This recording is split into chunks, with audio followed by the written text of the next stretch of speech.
ರಾಜಕಾರಣಿಗಳು ಮಾತೆತ್ತಿದ್ರೆ ನಾವು ಜನರ ಪರವಾಗಿ ಇದ್ದೀವಿ, ಜನರಿಗಾಗಿ ಕೆಲಸ ಮಾಡ್ತೀವಿ, ನಿಮ್ಮ ಸೇವೆಯನ್ನ ಮಾಡುವ ಭಾಗ್ಯ ನಮಗೆ ಒದಗಿಸಿಕೊಡಿ ಅಂತ ಹೇಳ್ತಾರೆ. ಆದರೆ ಅದು ಮಾತಿಗೆ ಮಾತ್ರ ಸೀಮಿತ ಆಗುತ್ತೆ.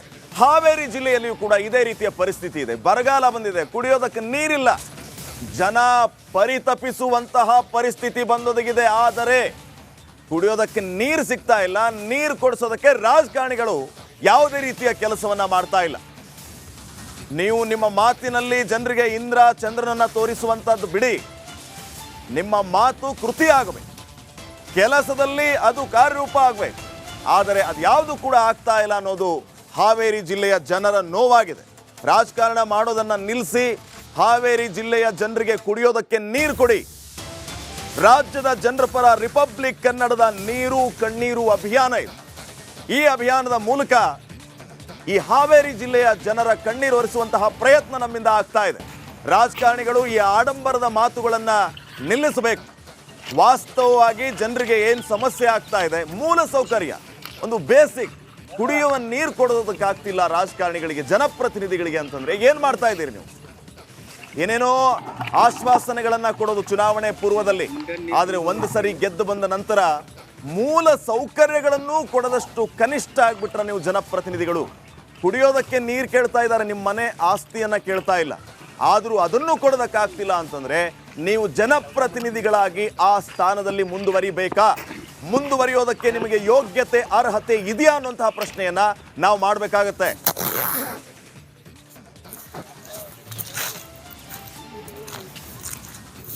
ಸರ್ಕಾರ ಗ್ರಾಮೀಣ ಪ್ರದೇಶದ ಜನರಿಗೆ ಕೋಟ್ಯಾಂತರ ರೂಪಾಯಿಗಳನ್ನ ಖರ್ಚು ಮಾಡಿ ಜಲಜೀವನ್ ಮಿಷನ್ ಅಡಿಯಲ್ಲಿ ಮನೆ ಮನೆಗೆ ನೀರು ಅಂತಕ್ಕಂಥ ಒಂದು ಪ್ರಾಜೆಕ್ಟ್ ಅನ್ನು ಮಾಡಿದ್ರು. ಆದರೆ ಮಾಡಿದ ಪ್ರಾಜೆಕ್ಟ್ನಲ್ಲಿ ಕುಡಿಯುವ ನೀರು ಯಾವ ರೀತಿ ಇದೆ ಅಂತಂದರೆ ಕುಡಿಯಲು ಯೋಗ್ಯವಲ್ಲದ ನೀರು ಅಂತ ಹೇಳಿ ಈಗ ಹಾವೇರಿ ಜಿಲ್ಲೆಯ ಹಾವೇರಿ ತಾಲೂಕಿನ ಕರ್ಜಗಿ ಗ್ರಾಮದಲ್ಲಿ ಜನರು ವರ್ತಿ ನೀರಿಗೆ ಮೊರೆ ಹೋಗಿರುವಂಥದ್ದು ನಾನು ತೋರಿಸ್ತಾ ಹೋಗ್ತೇನೆ. ನನ್ನ ಎಡಭಾಗದಲ್ಲಿ ಕಾಣ್ತಾ ಇದೆ, ಇದು ಕರ್ಜಗಿ ತಾಲೂಕಿನಲ್ಲಿ ಹಾವೇರಿ ತಾಲೂಕಿನಲ್ಲಿರ್ತಕ್ಕಂಥ ಕರ್ಜಗಿ ಗ್ರಾಮ. ಈ ಗ್ರಾಮದಲ್ಲಿ ನಿತ್ಯ ಜನರು ಇದೇ ರೀತಿ ತಗ್ಗುಂಡಿನ ತೋಡಿ, ಅಂದರೆ ಹೊಳೆಯ ಪಕ್ಕದಲ್ಲಿ ಬಂದು ತಗ್ಗನ್ನು ತೋಡಿ ಬರುವ ನೀರನ್ನು ತೆಗೆದುಕೊಂಡು ಕುಡಿತಾರಂತೆ. ಯಾಕಂದರೆ ಇಲ್ಲಿಯ ನೀರು ಅಂದರೆ ಜಲಜೀವನ್ ಮಿಷನ್ನಲ್ಲಿ ಬರುವಂಥ ನೀರು ಕುಡಿಯಲು ಯೋಗ್ಯವಲ್ಲ, ಸೌಳು ನೀರಿದ್ದಾವೆ, ಕುಡಲಿಕ್ಕೆ ಯೋಗ್ಯವಿಲ್ಲ ಅಂತ ಹೇಳಿ. ಮತ್ತು ಅಡುಗೆ ಮಾಡಿದ್ರು ಕೂಡ ಅಡುಗೆ ಸಾಕಷ್ಟು ಅಂದರೆ ಬೆಳಗ್ಗೆ ಮಾಡಿದ್ರೆ ಸಂಜೆಗೆ ಹಳಸಿ ಹೋಗುವಂಥ ಕೆಟ್ಟು ಹೋಗುವಂಥ ಪರಿಸ್ಥಿತಿಗೆ ಉಂಟಾಗಿರುವಂಥದ್ದು. ಇದರಿಂದಾಗಿ ಈಗ ಇಲ್ಲಿಯ ರೈತರು ವರ್ತಿ ನೀರಿಗೆ ಮೊರೆ ಹೋಗಿದ್ದಾರೆ ಅಂತ ಹೇಳ್ಬೋದು. ಏನು ತುಂಗಭದ್ರಾ ನದಿ ಇದೆ, ಆ ತುಂಗಭದ್ರಾ ನದಿ ಪಕ್ಕದಲ್ಲಿ ಬಂದು ಈ ರೀತಿಯ ತಗ್ಗುಗಳನ್ನು ತೋಡ್ತಾರೆ. ತಗ್ಗನ್ನು ತೋಡಿ ನೋಡ್ತಾ ಇರ್ಬೋದು. ಈಗ ನೀರು ಸಂಪೂರ್ಣವಾಗಿ ಕೆಸರುಮಯವಾಗಿರುವಂಥದ್ದು.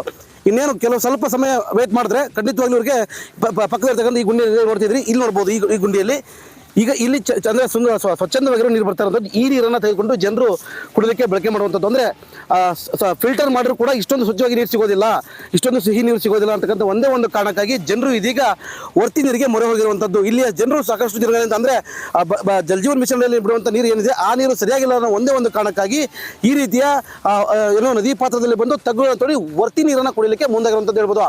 ಜಲಜೀವನ್ ಮಿಷನ್ನಲ್ಲಿ ಕೋಟ್ಯಾಂತರ ರೂಪಾಯಿನ ವ್ಯಯ ಮಾಡಿದಂಥ ಏನು ಸರ್ಕಾರ ಜನರಿಗೆ ಕುಡಿಯಲಿಕ್ಕೆ ಆ ನೀರು ಯೋಗ್ಯವಲ್ಲ ಅಂತಕ್ಕಂಥದ್ದನ್ನು ಕಂಡುಹಿಡಿಯೋದಕ್ಕೆ ಹಿಂದಾಗಿದೆ ಅಂತ ಹೇಳ್ಬೋದು. ಜನರು ಮಾತ್ರ ವರ್ತಿ ನೀರಿಗೆ ಮುಂದಾಗಿರುವಂಥದ್ದು ಕುಡಿಯಲಿಕ್ಕೆ. ಇರೋ ಸರ್ಕಾರ ಎಚ್ಚೆತ್ತು ಜನರಿಗೆ ಸರಿಯಾದ ಸಮಯಕ್ಕೆ ಸರಿಯಾದ ಉಪಯೋಗಕ್ಕೆ ಬಾರುವಂಥ ನೀರನ್ನು ನೀಡಲಿ ಅಂತಕ್ಕಂಥದ್ದು ನಮ್ಮ ಆಶೆ ಅಂತ ಹೇಳ್ಬೋದು. Maruti BM, Republic Kannada, Haveri. ಇದೊಂದು ಯೋಜನೆ, ಸರ್ಕಾರದ ಯೋಜನೆ, ಮನೆ ಮನೆಗೆ ಕುಡಿಯೋ ನೀರು ನೀಡೋದಕ್ಕೆ ಕೋಟ್ಯಂತರ ರೂಪಾಯಿ ವೆಚ್ಚದಲ್ಲಿ ರೂಪುಗೊಂಡಿರ್ತಕ್ಕಂಥ ಯೋಜನೆ. ಆದರೆ ಯೋಜನೆಯಿಂದ ಆಗಬೇಕಾಗಿರೋ ನಿರೀಕ್ಷಿತ ಪ್ರಮಾಣದ ಲಾಭ ಆಗ್ತಾ ಇಲ್ಲ ಅಂತ. ಅದರಲ್ಲಿ ಹಳ್ಳಿಗಳಿಗೆ ಮನೆ ಮನೆಗೆ ನೀರು ಕೊಡಬೇಕು, ನಲ್ಲಿಗಳಲ್ಲಿ ನೀರು ಬರುತ್ತೆ, ಆದರೆ ಅದನ್ನು ಕುಡಿಯೋಕ್ಕೆ ಯೋಗ್ಯ ಇಲ್ಲ. ಇನ್ನು ಅನೇಕ ಹಳ್ಳಿಗಳಲ್ಲಿ ಆ ನಲ್ಲಿಗಳಿದ್ದಾವೆ, ಆದರೆ ಕುಡಿಯೋಕೆ ನೀರೇ ಬರೋದಿಲ್ಲ ಅನ್ನೋಂಥ ಪರಿಸ್ಥಿತಿ. ಏನಿದು ಸಮಸ್ಯೆ, ಯಾವ್ಯಾವ ಹಳ್ಳಿನಲ್ಲಿ ಸಮಸ್ಯೆ ಆಗಿದೆ, ಈ ಸ್ಟೋರಿ ನೋಡಿ.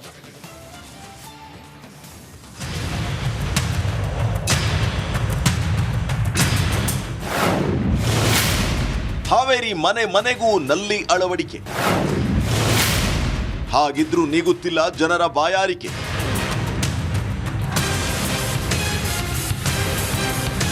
ಹಾವೇರಿ ಜಿಲ್ಲಾ ಪಂಚಾಯತ್ ವತಿಯಿಂದ ಜಲಜೀವನ್ ಮಿಷನ್ ಅಡಿ ನಲ್ಲಿ ಅಳವಡಿಕೆ ಮಾಡಿದ್ದಷ್ಟೇ ಬಂತು, ಆದರೆ ಇದರಿಂದ ಜನರಿಗೆ ಮಾತ್ರ ಯಾವುದೇ ಲಾಭ ಆಗ್ತಿಲ್ಲ. ಆ ಮಾತಿಗೆ ಈ ದೃಶ್ಯವೇ ಸಾಕ್ಷಿ.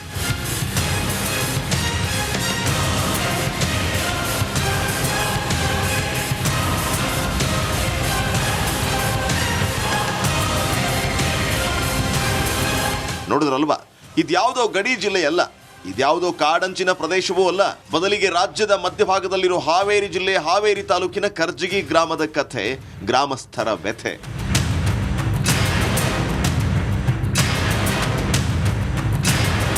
ಹಾವೇರಿ ತಾಲೂಕಿನ ಕರ್ಜಗಿ ಗ್ರಾಮದ ಜನರು ನಿತ್ಯ ಹೀಗೆ ಬಿಂದಿಗೆ ಹಿಡಿದು ಗ್ರಾಮದ ಪಕ್ಕದಲ್ಲಿರೋ ನದಿ ದಡಕ್ಕೆ ಹೋಗ್ತಾರೆ. ಅಲ್ಲಿ ತೆಗ್ಗು ತೋಡಿ ತಗ್ಗಿನಲ್ಲಿ ಬರುವ ತಿಳಿ ನೀರು ಹೊತ್ತು ತರ್ತಾರೆ. ಈಗಿನ ಕಾಲದಲ್ಲೂ ಇಂತಹ ಪರಿಸ್ಥಿತಿ ಯಾಕೆ ಅಂತ ಕೇಳಿದ್ರೆ ಇದು ಕುಡಿಯುವ ನೀರಲ್ಲ, ಈ ಸೌಳು ನೀರು ಕುಡಿದ್ರೆ ನಮ್ಮ ಆರೋಗ್ಯ ಹಾಳಾಗುತ್ತೆ ಅನ್ನೋದು ಗ್ರಾಮಸ್ಥರ ಅಳಲು. ನೀರ್ ಸೌಳದವ್ರಿ, ಅವು ಏನು ಉಪಯೋಗ ಇಲ್ಲ. ಮತ್ತ ಅಡಿಗೆನ ಕೆಟ್ಟ ಹೋಗತ್ರಿ, ಏನ್ ಮಾಡ್ಬೇಕು? ಹಳಸದ ಮತ್ತೊಂದೊಂದ್ ತಾಸಿಗೆ ಏನೈತಿ ಪುಟ್ಟು ಅಂತೈತಿ. ಏನ್ ಮಾಡನ್ರಿ ನಾವು? ಮತ್ ದುಡ್ಕೊಂಡ್ ಉಣ್ಣೋರ್ ಹೆಂಗ್ ಮಾಡನ? ಇನ್ನು ಜಲ್ ಜೀವನ್ ಮಿಷನ್ ಅಡಿ ಅಳವಡಿಕೆ ಮಾಡಿದ ನಲ್ಲಿಯ ನೀರು ಕುಡಿಯೋದಕ್ಕೆ ಯೋಗ್ಯವಲ್ಲ. ಅದರಲ್ಲಿ ಅಡುಗೆ ಮಾಡಿದರೆ ಮಾಡಿರೋ ಅಡುಗೆನೂ ಕೆಟ್ಟು ಹೋಗುತ್ತೆ. ಅಲ್ಲದೆ ಆ ನೀರು ನಮ್ಮ ಆರೋಗ್ಯಕ್ಕೆ ಹಾನಿಕರವಾಗಿರುತ್ತೆ. ಹೀಗಾಗಿ ಆ ನೀರು ಮನೆಯ ಉಪಯೋಗಕ್ಕೆ ಯೋಗ್ಯವಾದದ್ದಲ್ಲ. ಈ ಮಧ್ಯೆ ಫಿಲ್ಟರ್ ನೀರಿನ ವ್ಯವಸ್ಥೆ ಮಾಡಿದ್ರು ನಮಗೆ ಅಷ್ಟು ದೂರ ಹೋಗಿ ತರೋಕ್ಕಾಗುವುದಿಲ್ಲ ಅನ್ನೋದು ಗ್ರಾಮಸ್ಥರ ನೋವಿನ ನುಡಿ. ಈ ನೀರು ರುಚಿ ಬಂದಂಗ ನೀರ್ ಬರ್ತಂಗಿಲ್ಲ. ಫಿಲ್ಟರ್ ನೀರ್ ಕುಡಿದ್ರೆ ಮೊಣಕಾಲು, ಕೈ, ಕಾಲು, ಸೊಂಟ ನೋವು ಬರ್ತೈತಿ. ಇದಕ್ಕ ನೋವು ಬರೋದಿಲ್ಲ. ಏನಪ್ಪ ಆ ನೀರು ಒಟ್ಟಕ್ಕೆ ಇವಕ್ಕೆ ಏನ್ ಆರೋಗ್ಯ ಏನೇನು. ಒಟ್ನಲ್ಲಿ ಸರ್ಕಾರದ ಜಲ್ ಜೀವನ್ ಮಿಷನ್ ಹಾವೇರಿ ಜಿಲ್ಲೆಯಲ್ಲಿ ಕಂಪ್ಲೀಟ್ ಫೇಲ್ ಆಗಿದೆ ಅನ್ನೋದಕ್ಕೆ ಈ ಗ್ರಾಮಸ್ಥರ ಪರಿಸ್ಥಿತಿಯೇ best example. Maruti BM Republic Kannada news Haveri.